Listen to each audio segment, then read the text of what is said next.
ओंकार स्वरूपा सद्गुरु समर्था, ओंकार स्वरूपा सद्गुरु समर्था, अनाथाच्या नाथा तुझ नमो, तुझ नमो, तुझ नमो, तुझ नमो, तुझ नमो। ओंकार स्वरूपा सद्गुरु समर्था, ओंकार स्वरूपा सद्गुरु समर्था, अनाथाच्या नाथा तुझ नमो, तुझ नमो, तुझ नमो, तुझ नमो, तुझ नमो।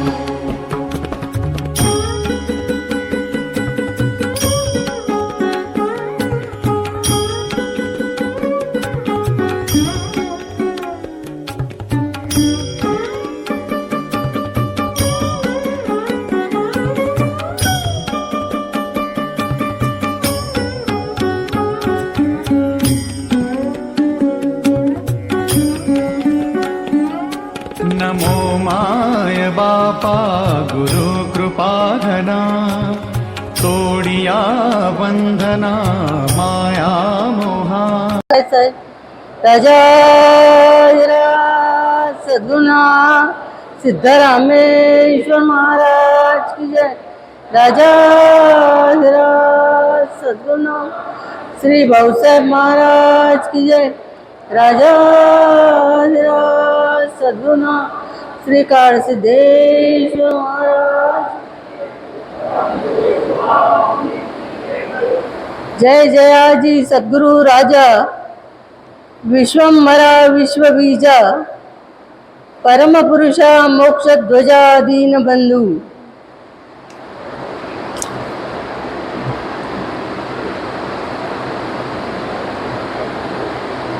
आपली जी सुरुवातीला 2 प्रवचनं झाली, रामदास स्वामींचं चरित्र आणि अवतार कार्य लक्षात आहे ना तुमच्या? आहे? रामदास स्वामींचं बघा, जगात इतके संत होऊन गेले, पण लग्न मंडपात उभे राहिल्यानंतर, सावधान म्हटल्यानंतर तिथून जे पळाले ते रामदास स्वामी हे पहिले संत आहेत। असं दुसरं कुठलेही संत नाही आहेत पळालेले। आणि दुसरी गोष्ट म्हणजे रामदास स्वामींना प्रत्यक्ष श्रीरामांचं दर्शन होऊन त्यांना ब्रह्मविद्या सांगितलेली आहे, अहम ब्रह्मास्मीचा उपदेश केलेला आहे। आणि त्यांच्या आदेशाप्रमाणे धर्मस्थापनेचं कार्य, धर्मरक्षणाचं कार्य, देशभक्तीचं कार्य त्यांनी केलेलं आहे। म्हणजे प्रामुख्याने या 2 गोष्टी आपल्याला दिसून येतात। आता बघा, जेव्हा ते लग्न मंडपातून पळाले तेव्हा तिथून सरळ ते कुठे गेले? तिथून सरळ ते गोदावरीच्या काठी आले। पण त्यांनी ठरवलं की आता आपल्याला राहण्यासाठी निवांत अशी जागा पाहिजे, ज्या ठिकाणी आपल्याला एकांतवास मिळेल। कारण एकांतवास हीच त्यांची साधना असते। आणि एकांतवासामध्ये खऱ्या अर्थी ध्यान केलं जातं, खऱ्या अर्थी आपला निश्चय वाढतो आणि अलिप्तपणा येतो, निस्वार्थीपणा येतो। या सगळ्या गोष्टी एकांतवासात घडतात। म्हणून त्यांनी ठरवलं की जर आपण या गोदावरीच्या काठाला थांबलो टाकळी गावामध्ये, तर या ठिकाणी लोक आपल्याला सगळे येऊन त्रास देतील, म्हणजे सतवत राहतील आपल्याला। एखादा संन्यासी जर आला गावात तर त्याला सगळी टार्गेट मुलं किंवा मोठी माणसं सगळेजण त्याची टर काढतात, का तर हैराण करायचं काम करतात। मग त्यांचा एकांतवास भंगतो त्या ठिकाणी। म्हणून ते म्हणाले की ही जागा आपल्याला योग्य नाही। मग पुढे ते टाकळी गावात एक छोट्याशा टाकळी खेड्यामध्ये तिथे त्यांनी वास्तव्य केलेलं आहे। आणि तिथे राहिल्यानंतर खऱ्या अर्थी एकांतवास त्यांना मिळालेला आहे। तर त्यांचं रोजचं कार्य काय होतं? सकाळी उठल्यावर हा लहान बालक आधी गोदावरीच्या काठी जाऊन थंड पाण्याने स्नान करून सकाळीच आणि पाण्यात उभं राहून सूर्य डोक्यावर येईपर्यंत गायत्री मंत्राचा जप करायचे. नंतर तो गायत्री मंत्राचा जप झाल्यानंतर पुन्हा दुसरा जप ते करायचे, म्हणजे श्रीरामांचा. आणि ते झाल्यानंतर त्या ठिकाणाहून ते बाहेर यायचे आणि घरी जाऊन माधुकरी मागायचे गावामध्ये.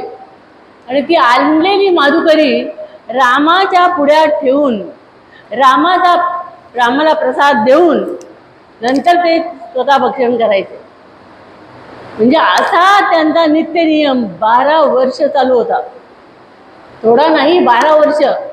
आणि इथून त्यांचा पुरुषचरणाचा काळ चालू झालेला आहे. पुरुषचरणाचं म्हणजे त्यांनी साधना केलेली एकांतवासामध्ये. आणि ही एकांतवासामध्ये साधना म्हणजे काय साधना केली आहे त्यांनी? दिवसा ते पाण्यात आणि दिवसा काय करायचे? ते गायत्री मंत्राचा जप करायचे. आणि तो झाल्यानंतर श्रीरामांच्या त्यांनी जो त्यांना मंत्र सांगितलेला होता त्या मंत्राचा ते जप करायचे. आपल्याला सगळ्यांना माहिती असेल, महाराजांनी आपल्याला प्रवचनात सांगितलेलं आहे की रामदास स्वामींनी 13 कोटी जप केलेला होता.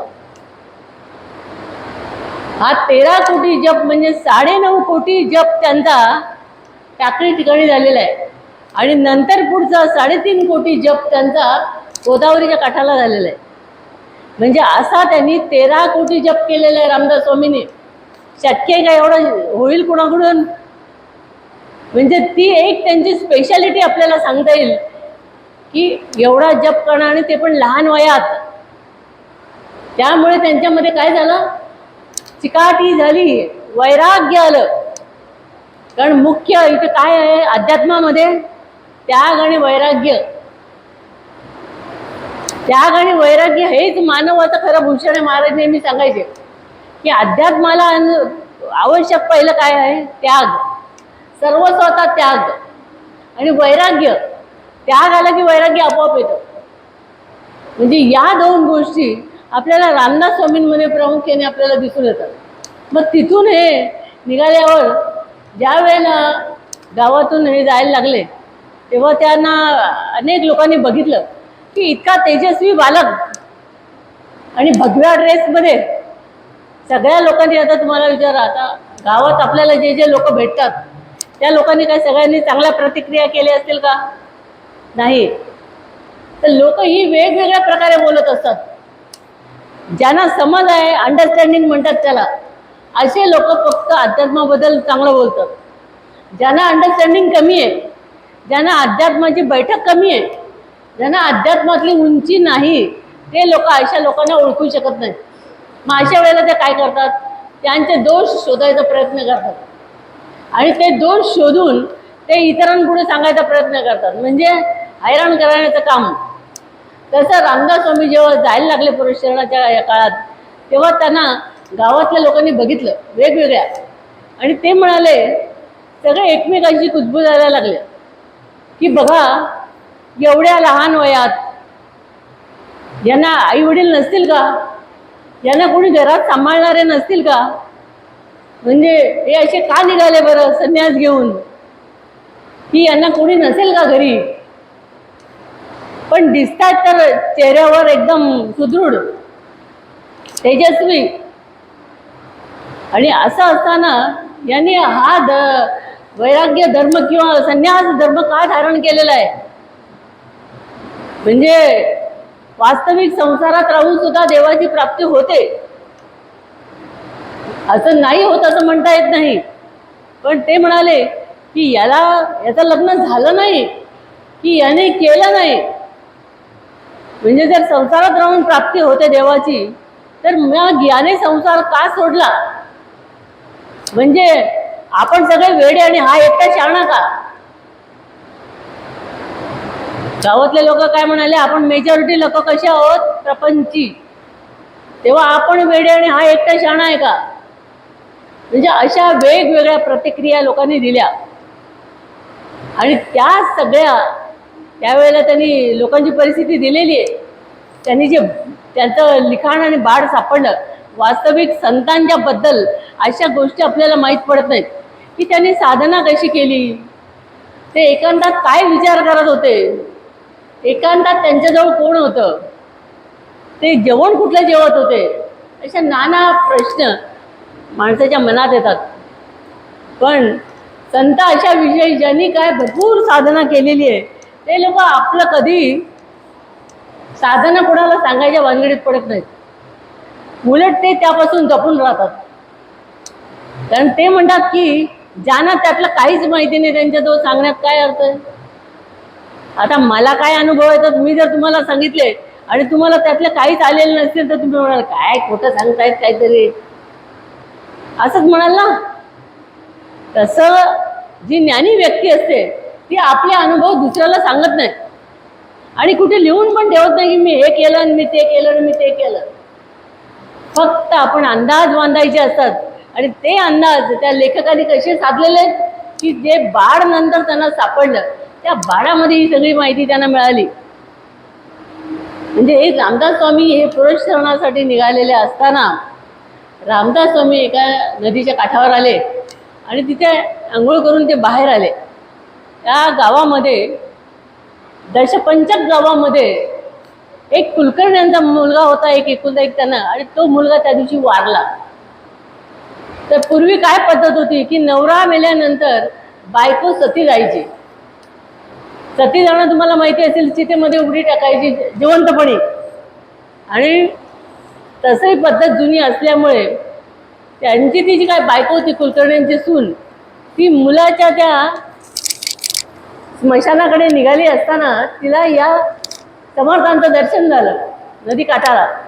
तेव्हा ती म्हणाली की आपण आता सती जायला निघालोच आहोत, तर जाता जाता या संन्यासाचं दर्शन घेऊन जाऊया आणि मग सती जाऊया.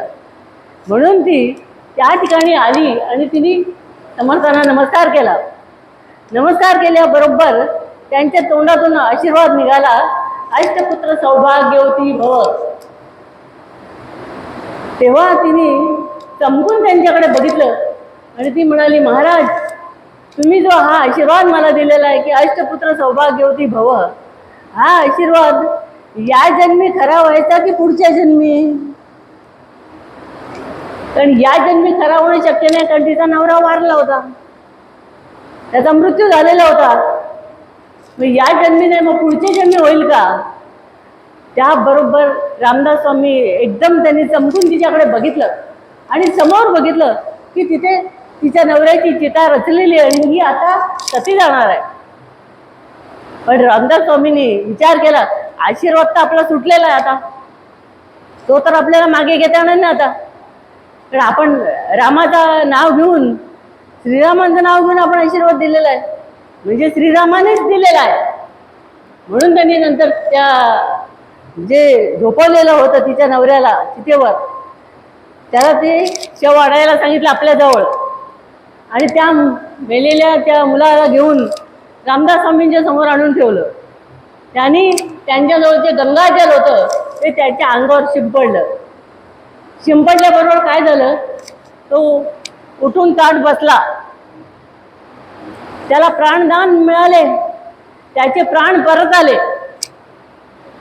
तेव्हा रामदास स्वामींना वाटलं की आपण या बाबतीत प्रत्यक्ष श्रीरामांना त्रास दिलेला आहे, म्हणून त्यांना वाईट वाटलं की अशा गोष्टी आपण श्रीरामांकडून करायला नको, कारण या तर सत्य घटना होणाऱ्या आहेत, म्हणजे हे कोणी टाळू शकत नाही. जो जन्माला आलाय त्याला मृत्यू आहेच, म्हणजे ही घटना आत्तापर्यंत कोणी टाळू शकलेलं नाही, तेव्हा ती आपण टाळलेली आहे. म्हणून त्यांचे विचार मनात आला आणि ते म्हणाले की आता यापुढे जो कोणी मला नमस्कार करायला येईल त्याला अष्टपुत्र सौभाग्यवती भव हा आशीर्वाद मिळणार नाही, तर जय राम असं म्हटलं जाईल.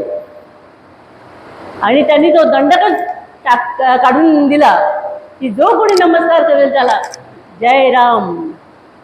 आणि तीच प्रथा आजही सज्जनगडावर म्हटली जाते.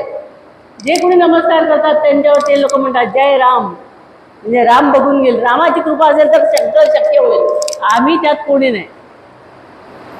आणि मग ती दोघं जण नवरा बायको, ती बायको तर खुश झाली की नवऱ्याचे प्राण परत आले, तो जिवंत झाला. म्हटलं त्यांनी दोघांनी रामदास स्वामींना नमस्कार केला आणि दोघांनी असा संकल्प केला की आम्हाला जो यानंतर पहिला मुलगा होईल तो आम्ही रामदास स्वामींच्या चरणी अर्पण करणार. आणि त्यांनी त्यांचा तसा जो विचार होता तो रामदास स्वामींच्या समोर मांडला आणि नंतर काही दिवसात त्यांना मुलगा झाला आणि ते आपल्या मुलाला घेऊन रामदास स्वामींकडे आले. ते आल्याबरोबर ते म्हणाले की आपल्या कृपेने हा झालेला आहे, आपल्या आशीर्वादाने झालेला आहे. तेव्हा आम्ही जो संकल्प केला होता की हा पहिला मुलगा आम्ही तुम्हाला देणार, त्याप्रमाणे तुम्हाला देण्यासाठी आम्ही आणलेला आहे. तेव्हा ते म्हणाले, अहो आम्ही अरण्यात फिरणारी माणसं, आम्हाला हा मुलगा काय करायचा, आम्हाला याचा काय उपयोग, जर आम्हाला मुलगा वगैरे पाहिजे असतं तर आम्ही लग्न केलं नसतं का, असा त्यांनी विचार केला की हे काय आपल्याला हे बरोबर नाही. त्यांना वाटलं पण ते ऐकायलाच तयार नाही. ते म्हणाले तुमच्या आशीर्वादाने हे सगळं झालेलं आहे, त्यामुळे पहिला मुलगा आम्ही तुम्हालाच देणार आणि तो संकल्पच आम्ही तुमच्या पायावर केलेला आहे. तेव्हा रामदास स्वामी म्हणाले ठीक आहे. आणि त्यांनी त्या मुलाला ठेवून घेतला आणि पुढे असं झालं की त्या मुलाचं जे नाव होतं पहिलं शिवराम, काय नाव होतं, शिवराम. पण रामदास स्वामींनी आपल्या मांडीवर बसून त्याची मुंज केली आणि त्याचं नाव ठेवलं उद्धव. आणि उद्धव हे त्याचं नाव ठेवण्यात आलं आणि रामदास स्वामींनी त्याला मांडीवर खेळवलं, त्याचे लाड केले आणि त्याप्रमाणे उद्धव हा पहिला शिष्य आहे रामदास स्वामींचा, जो त्यांच्या श्रीरामांच्या आशीर्वादाने त्या स्त्रीला झालेला होता, कुलकर्ण्यांच्या सुनेला. तेव्हा ते म्हणाले ठीक आहे, आता तुम्ही या उद्धवला तुमच्याजवळ ठेवायचा आणि मोठा झाल्यानंतर आमच्याकडे आणून द्यायचा. त्याप्रमाणे उद्धव त्यांच्या आईवडिलांकडे राहायला गेला. पण जेव्हा उद्धव मोठा झाला तेव्हा उद्धवाला त्यांनी परत आणून सोडलं रामदास स्वामींकडे आणि सांगितलं की आता तुमचा उद्धव तुम्हाला आणलेला आहे. तेव्हा रामदास स्वामी जेव्हा पुरस्करणासाठी निघाले दुसऱ्या गावाला, तेव्हा त्यांनी हा उद्धव पाठी लागला, म्हणाला महाराज मी पण येतो, तुम्ही कुठे जाल तिथे मला न्यायचं, मी पण येतो. पण तुम्हाला माहिती आहे की घरामध्ये लहान मूल असतं, ते आईचे जेव्हा पाठी लागतं तेव्हा आई सांगते तू येऊ नको, मी आत्ता येते, मी लगेच येते, रडू नको, तू येऊ नको माझ्याबरोबर. तसं त्या आईप्रमाणे तो जेव्हा पाठी लागला उद्धव, तेव्हा रामदास स्वामी म्हणाले तू माझ्यावर आत्ता येऊ नको, मी लगेच येतो. आणि असं सांगून रामदास स्वामी, आणि त्यालाही खरं वाटलं की आत्ता येतो म्हणजे आई कसं सांगते मी आत्ता येते बाजारातून, तू थांब थोडा वेळ. त्याला तसंच वाटलं की रामदास स्वामी लगेचच येतील परत आपल्याला घ्यायला. पण रामदास स्वामी आले नाहीत, किती दिवस किती वर्ष आले नाहीत. आणि नंतर काही लोक विचारायला लागले अरे तुझे गुरु रामदास स्वामी कधी येणार. तेव्हा ते म्हणाले आत्ताच, ते सांगून गेलेले असतात मी आत्ताच येतो म्हणून. तेव्हा तो मुलगाही तेच सांगतो उद्धव की ते आत्ताच येणार आहेत आणि आत्ताच येणार. आणि जेव्हा आले त्यावेळेला 12 वर्ष झालेली होती. म्हणजे हा काळ केवढा मोठा आहे बघा, 12 वर्ष उद्धव एकटा राहिलेला आहे. म्हणून असा हा उद्धव ज्याचे 2 मठ आहेत, एक मठ म्हणजे टाकळीला आणि दुसरा मठ आहे तेलंगणामध्ये. असे 2 मठ उद्धवाचे आहेत. उद्धव सुद्धा आणि कल्याण स्वामी हे रामदास स्वामींचे एकदम जवळचे होते शिष्य. आणि पुढे त्यांनी सांगितलंय की उद्धवांनी आता उद्धवाला त्यांनी आज्ञा देतात आणि उद्धव सुद्धा तेच कार्य करतो. आणि रामदास स्वामी ते कार्य करण्यासाठी जसे जेव्हा रामदास स्वामी श्रीरामांच्या मंदिरात जातात शुद्ध एकादशीला आणि तिथे गेल्यानंतर रामनवमीचा उत्सव चालू असतो आणि त्या उत्सवामध्ये सगळ्या छोट्या मोठ्या म्हाताऱ्या सगळ्या वृद्धांची गर्दी झालेली असते मंदिरात. पण रामदास स्वामी तिथे गेल्यानंतर एका कोपऱ्यामध्ये उभं राहून प्रत्यक्ष रामाशी बोलत असतात आणि आपलं मनोगत आपलं हृदगत ते त्यांना सांगत असतात. म्हणून ते त्यांना सांगतात की बघ श्रीरामा, आता मला तुझा वियोग सहन होत नाही, तुझ्याशिवाय मी राहूच शकत नाही. पण आता तू काय आज्ञा करायची ते तू ठरव, तू सांगशील ती आज्ञा मी ऐकायला तयार आहे. आणि राम त्यांच्याशी बोलायला लागले आणि ते म्हणाले की धर्म रक्षण करणं हे तुमचं काम आहे, धर्म स्थापना करणं हे तुमचं काम आहे आणि सगळ्यांना मदत करणं हे तुमचं काम आहे. म्हणजे तिथून त्यांनी ती श्रीरामांची आज्ञा घेऊन बाहेर पडलेले आहेत ते.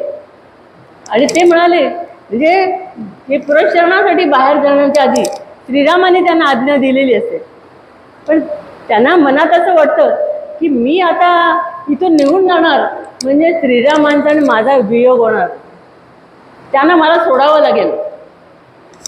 तेव्हा ते श्रीराम त्यांची मनातली इच्छा ओळखतात आणि ते त्यांना सांगतात तुम्ही घाबरू नका, तुम्ही आणि मी एकच आहोत आणि ज्या वेळेला तुम्हाला माझी गरज लागेल त्यावेळी तुम्ही माझं स्मरण केल्याबरोबर मी त्या ठिकाणी हजर राहीन, असं वचन ते श्रीरामांकडून घेतात. आणि हे वचन ऐकल्यानंतर त्यांना एक प्रकारचं धैर्य येतं. ह्यांचं वचन आणि श्रीरामाने सांगितलेलं असतं की तुम्हाला याच्या पुढे हनुमंतराय मदत करतील. कारण हनुमंतांना त्यांनी आज्ञा केलेली असते की तुम्ही यांचा सांभाळ करायचा आहे आणि यांच्या परंपरेचाही सांभाळ करायचा आहे. आणि ते हनुमंतांनी ऐकलेलं असतं. आणि हनुमंताची आज्ञा म्हणजे काय, गुरूंनी सांगितलं की लगेच करायचं. तुम्हाला माहिती आहे रामायणातल्या गोष्टी हनुमंताच्या.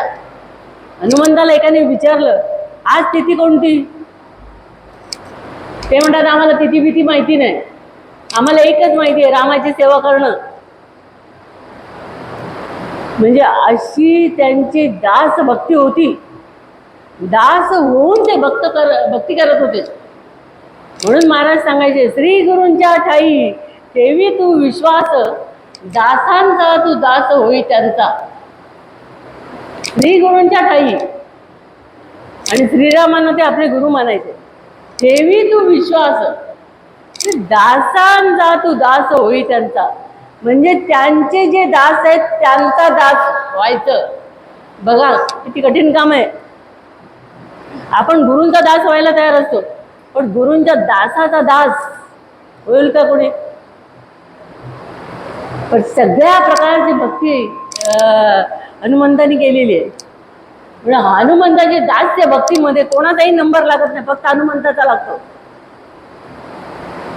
म्हणून ही शेवटपर्यंत गुरूंची आज्ञा पाळणं. कारण सद्गुरु वचन तोची वेदांत, सद्गुरु वचन तोची दादांत प्रचित आता म्हटलेलं आहे.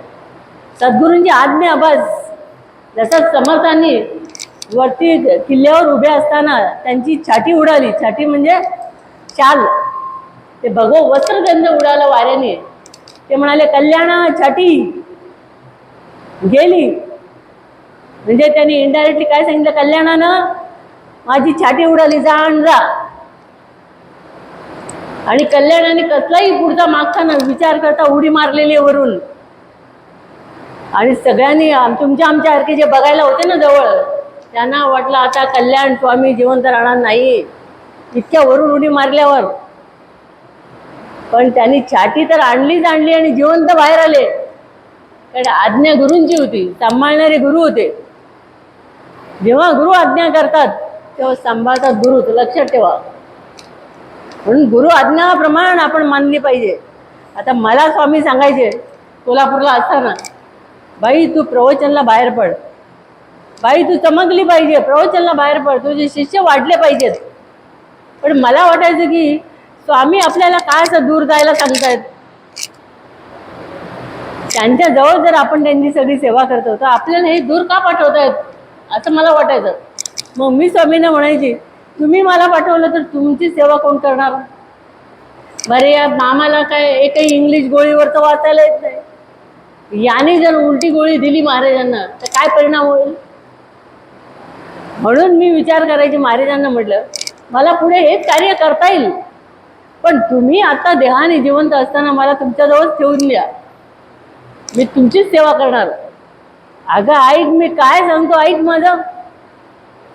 तू बाहेर पड, तुझ्या शिष्यांच्या गाड्या आल्या पाहिजेत.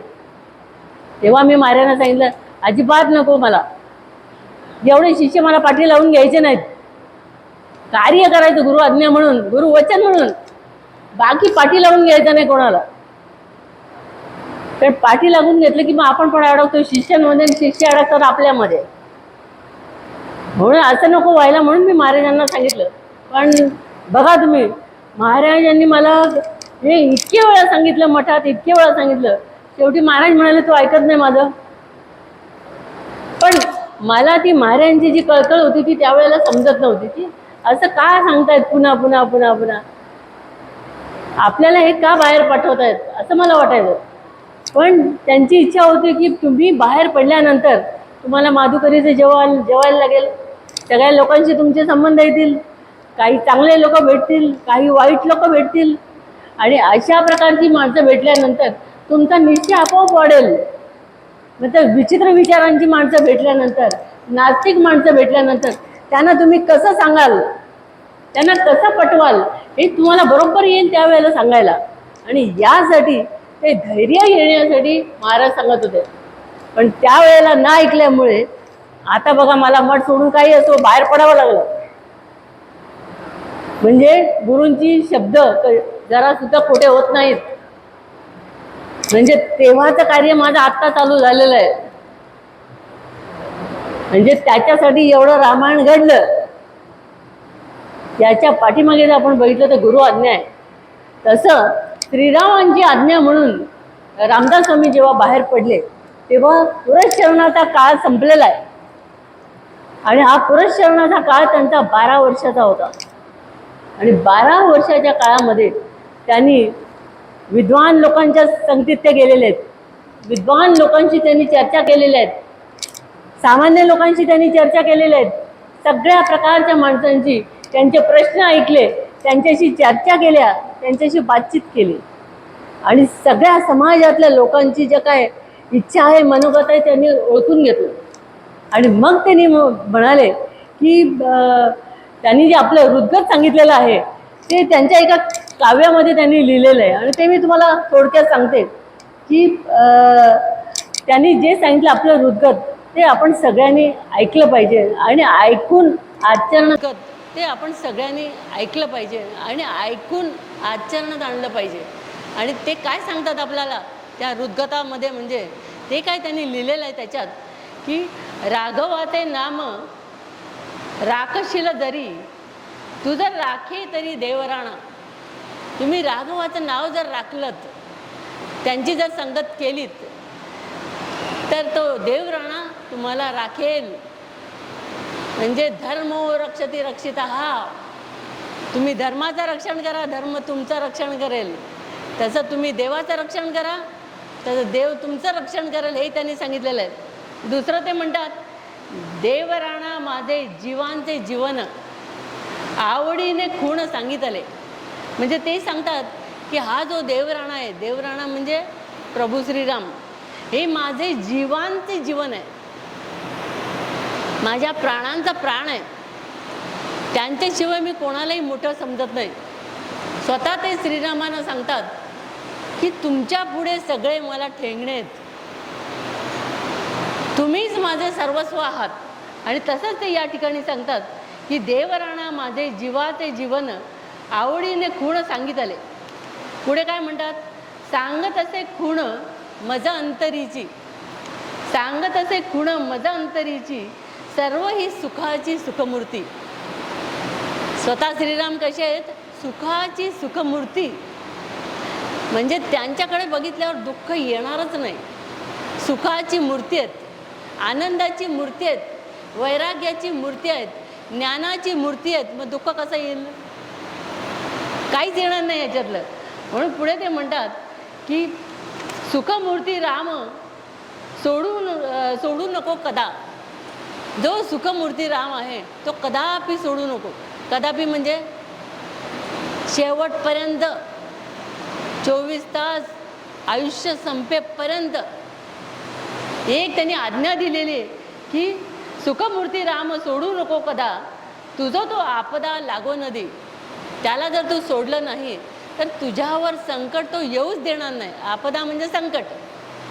त्याला जर तू राखलंस, त्याला जर तू सांभाळलंस तर तुझ्यावर आपदा म्हणजे संकट तो कधीच येऊ देणार नाही. लागो नदी कष्ट आपुल्या दासासी, लागो नदी कष्ट आपुल्या दासासी.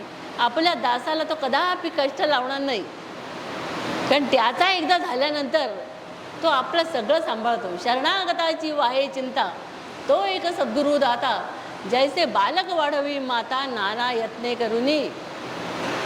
शरणागताची चिंता सगळी जसं आई गुरु सांभाळतात तसं बालकाची चिंता जसं आई करते त्या पद्धतीने त्यांनी सांगितलंय, लागो नदी कष्ट आपुल्या दासासी राम रामदासी सहाय्य करी. म्हणजे स्वतःला त्यांनी नाव काय ठेवलेलं आहे? रामदास. रामदास म्हणजे रामाचा दास. राम मालक म्हटलं का? रामस्वामी म्हटलं का? नाही, रामदास म्हटलेलं आहे.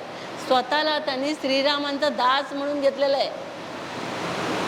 आणि पुढे ते म्हणतात रामाने हे सगळं ऐकल्यावर मनोगत रामाने त्यांना सांगितलेलं आहे, सतत मी तुझ्या जवळ आहे, तू जरा सुद्धा घाबरू नको, तू सोबत आहे आणि मी तिथे प्रगट होईन. बघा, शिष्यासाठी गुरु प्रगट होतात. प्रल्हादासाठी नरसिंह प्रगट झाले. आणि हिरण्यकश्यपूला कसं मारलं तुम्हाला माहिती आहे? हिरण्यकश्यपूला आपल्या नखाने सगळं फाडून काढलेलं आहे. कोणी? नरसिंहाने. म्हणून नरसिंहाला प्रसन्न कोणी केलं होतं? प्रल्हादाने. आणि प्रल्हादाने नरसिंहाला प्रसन्न केल्यानंतर जेव्हा आपल्या भक्ताला कोणी त्रास देत आहे, स्वतः त्याचे वडील हिरण्यकश्यपू तेच त्या प्रल्हादाला त्रास देत होते, कारण त्यांना देवाचं नाव घेतलेलं कोणी चालत नव्हतं. आणि हा तर विष्णूचा भक्त होता. तेव्हा ते म्हणाले की नाही, माझा विष्णू सगळ्यांना सांभाळतो, सगळ्यांचं पालन करतो, सगळ्यांच्या इच्छा पूर्ण करतो आणि सगळ्यांना सहाय्य करतो. तेव्हा त्यांनी माहिती आहे तुम्हाला, खांबाला लाथ मारल्याबरोबर या खांबात तुझा देव आहे का विचारलं. खांबातून नरसिंह प्रकट झाले आणि नरसिंहांनी पुढे हिरण्यकश्यपूचा वध केलेला आहे. आपल्या मांडीवर त्याला झोपवून त्याचं पोट पाडलेलं आहे. ही गोष्ट तुम्हाला माहिती आहे. कशासाठी हे झाली शिक्षा? आपल्या शिष्याला त्रास दिल्याबद्दल. असं देवालाही आपल्या भक्ताला त्रास दिलेला चालत नाही आणि गुरुंनाही आपल्या सच शिष्याला कोणी त्रास दिलेला असं चालत नाही. त्याची पण अशी अवस्था गुरु करू टाकतात. कारण गुरूंचं सुद्धा वचन तसंच आहे, अहम तो सर्व पापेभ्यो मोक्षयिष्यामि मा शुचा. तू धर्म अधर्म सगळं सोड, मला शरण ये आणि मला शरण आल्यानंतर मी तुला त्यातून सहज बाहेर काढेन. तू माझं स्मरण केल्यानंतर माझ्यापर्यंत येऊन पोचतो नव्हे, मीच होऊन जातो. भेद राहत नाही, गुरु शिष्य एकच होऊन जातात. म्हणजे गुरु शिष्याला आपल्या आसनावर बसवतात. लक्षात ठेवा, याच्यासारखं आणि दुसरी मोठी थोरवी काय आहे? गुरु आपल्याला आपली खुर्ची बसायला कोणाला देत नाही, पण गुरु आपल्या सिंहासनावर शिष्याला बसवतात. हे आपण सगळ्यांनी बघितलेलं आहे. इथपर्यंत गुरूंची तयारी असते. आणि गुरु आपल्या शिष्यांसाठी मठ सोडून आलेले आहेत कोल्हापूरचा. लक्षात ठेवा, हे वैराग्य नुसतं बोलून नाही दाखवलं, करून दाखवलं. म्हणजे रामदास स्वामींसारखं काठोकाठ वैराग्य स्वामींचं आहे. म्हणजे रामदास स्वामी 1530च्या काळामधले, पण स्वामी 2019व्या शतकातले असून सुद्धा स्वामी सुद्धा रामदास स्वामींचा प्रत्यक्ष अवतार आहे. पण हे कुणाला कळणार? हे कुणाला कळणार? ज्यांनी समर्थांना अभ्यास केलेला आहे. आणि समर्थ आणि रामदास स्वामी कसे एक आहेत, त्यांचं बोलणं चालणं, त्यांचं व्यक्तिमत्व, त्यांची शरीरयष्टी, त्यांचा निश्चय, त्यांचं वैराग्य, त्यांची ध्यानधारणा, त्यांची तेजस्विता, हे सगळं दोघांचं साम्य खूप आहे. श्रीरामांसाठी त्यांनी आपल्या सगळे सोयरे, आई बाप, बंधू भगिनी, आपलं घरदार आणि आपल्या बायकोचा सगळ्यांचा त्याग केलेला आहे. आणि महाराजांनी मठासाठी सगळ्यांचा त्याग केलेला आहे. 16व्या वर्षी यांनी खूपच म्हणजे 12व्या वर्षी केलेलं आहे यांनी, पण यांनी 16व्या वर्षी केलेलं आहे. म्हणजे दोन्ही एकच अवतार आहेत. म्हणजे हे असे अवतार येतच राहणार. कारण धर्मसंस्थापनासाठी यदा यदा हि धर्मस्य ग्लानिर्भवति भारत अभ्युत्थानम अधर्मस्य तदात्मानं सृजाम्यहम्. धर्माला ग्लानी येते, अधर्म वाढायला लागतो, बेबंदशाही वाढायला लागते, स्त्रीची लज्जा टांगणीवर येते. अशा सगळ्या वेळेला म्हणजे संकटाच्या वेळेला आणि संतांचा छळ झाला की हे जे तेजस्वी पुरुष आहेत ते आपोआप जन्माला येतात आणि तेच पुढे सगळं सांभाळतात. सगळी सत्ता आपल्या हातात घेऊन ते सगळ्यांचा नायनाट करतात. म्हणून म्हटलेलं आहे परित्राणाय साधूनां विनाशाय च दुष्कृतां धर्म संस्थापनार्थाय संभवामी युगे युगे. परित्राणाय साधूनां, साधूंचं रक्षण करण्यासाठी, साधूंचा त्रास दूर करण्यासाठी. परित्राणाय साधूनां विनाशाय च दुष्कृतां, दुष्कृत्य करणारे, बेबनशाही निर्माण करणारे, स्वार्थी अशा लोकांचं समूळ नायनाट करून टाकतात. बघा ना, वशिष्ठांच्या वेळेला किती राक्षस होते. जे काही साधू संत होते त्यांना ते यज्ञ करू देत नव्हते. त्यांना यज्ञामध्ये सुद्धा अडथळे आणत होते, वरून काय काय टाकायचे आणि त्यांचा यज्ञ भंग करायचे. तेव्हा वशिष्ठांनी आणि विश्वामित्रांनी ठरवले की याचं पारिपत्य करायला श्रीरामच पाहिजेत. आणि म्हणून त्यांनी राजा दशरथाकडे मागणी केलेली आहे की दशरथा तुझा एक पुत्र आम्हाला दे. का तर हे कार्य करण्यासाठी सगळ्यांचा नायनाट फक्त श्रीराम करू शकतील म्हणून श्रीरामांचं सिलेक्शन केलेलं आहे. बाकी दुसऱ्याला घेतलेलं नाही कोणाला. श्रीरामानं आज्ञा केली आणि श्रीराम दशरथाचे सगळ्यात मोठा पुत्र होता.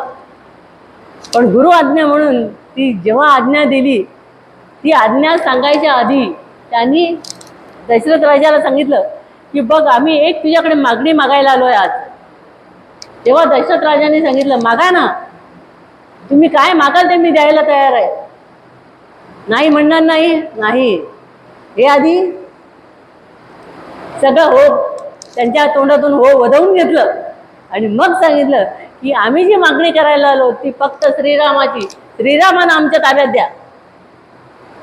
आणि श्रीरामांना ताब्यात घेऊन श्रीरामांनी आपल्या धनुष्य बाणाने सगळ्या राक्षसांचा नायनाट केलेला आहे.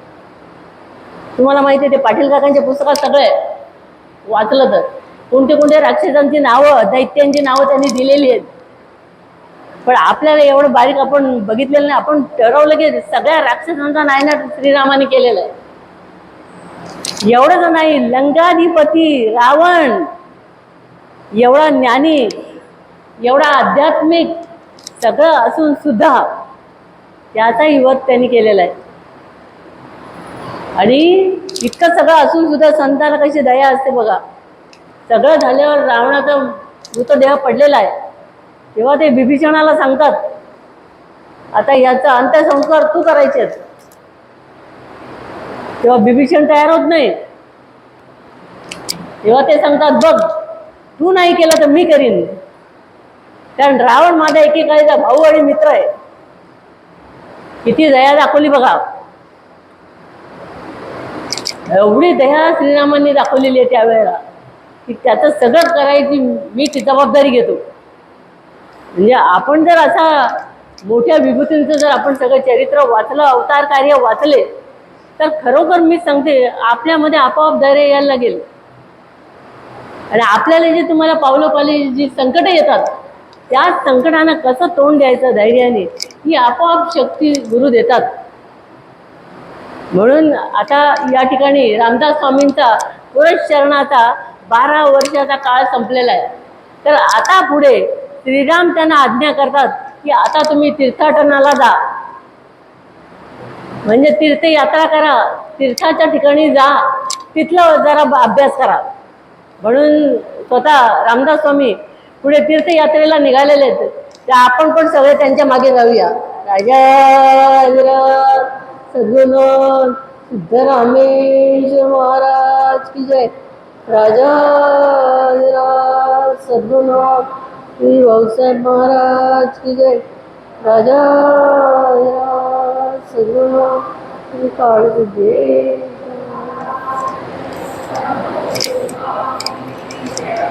आता आपला पुढचा जो कार्यक्रम